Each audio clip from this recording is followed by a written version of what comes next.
Magandang araw po sa inyo. Ako po si Jesus Hernandez Jr. Dumudulog sa tanggapan ninyo. Sinabalitaan po namin na magbibigay kayo ng eskola sa 10 mapipili ninyo. Sana makonsideran niyo po may sa akin anak ko sa eskola. Kasi hindi ko na po kakayanin. Disabled na po ako. Tapos yung dami ko pang anak. Yung mga maliit pa akong anak. Tutusin kaya naman po namin sana. Kasi noon naman, kumikita yung nanay ko eh. Malakas siyang kumita noon.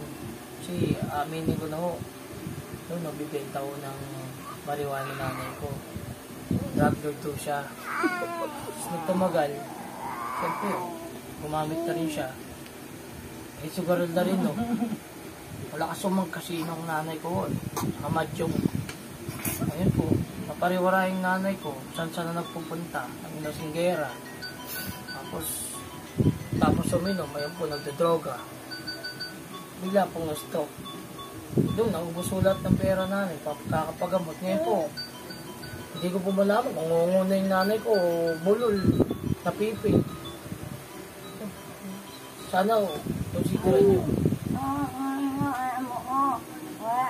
Sabihin mo, ano tayo? Dulu nyo kami. Wala kami pera. Babahala ako. Oh. Please. Ayan po, nakita nyo, di ba? Paano babalik? Wala kung bulol na yung nanay ko. Ano eh.